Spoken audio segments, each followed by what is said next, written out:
I started talking about how, in my opinion, Time Barbarian is a very good film. I have to say, Time Barbarian was another film that isn't your typical Trauma Team release films.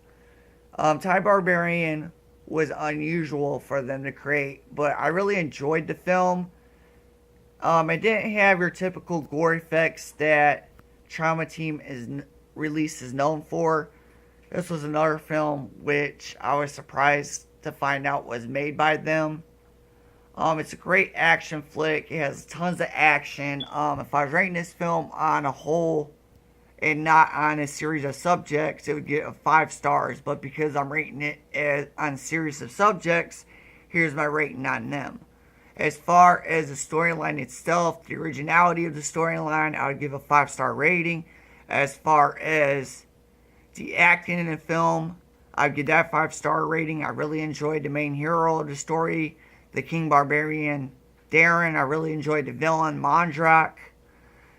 I really enjoyed the pace of the film. I'd have to give that a 5-star rating. Now on to my next Trauma Team movie review.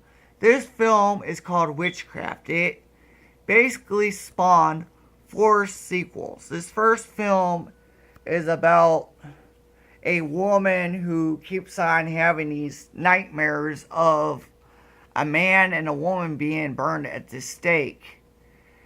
And when her and her husband move into his mother's house, their dreams intensify. Dreams of witchcraft and sacrifices involving her husband's mother as one of the people committing witchcraft and human sacrifices. But what appears as only dreams soon turns into a grisly reality, and when a priest arrives on a request of the wife to commit an exorcism, he ends up arriving and he ends up seeing a vision of the woman's husband surrounding the baby's crib with fire using dark magic. The only problem is he's the only one whom happens to see this.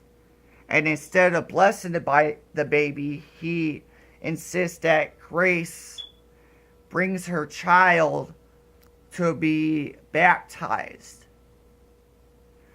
And what ends up happening is the very next day, all of a sudden, the priest becomes sick, plagued by some kind of plague.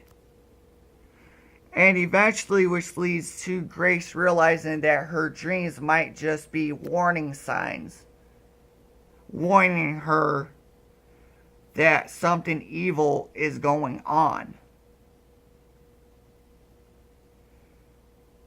And it ends up becoming clear that Grace isn't going insane. And that the occurring dreams might just be a warning sign of a more apparent evil that is occurring. Without giving too much more away of this film, it's time for me to rate this first installment of this franchise.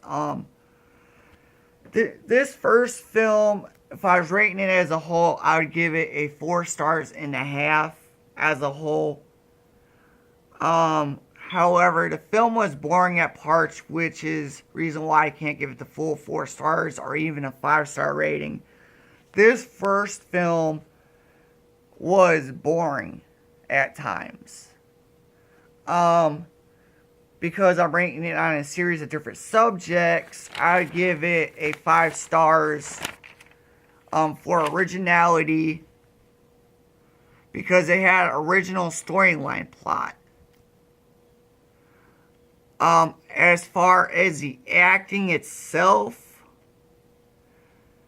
I would give that a 3-star rating. It was very cheap.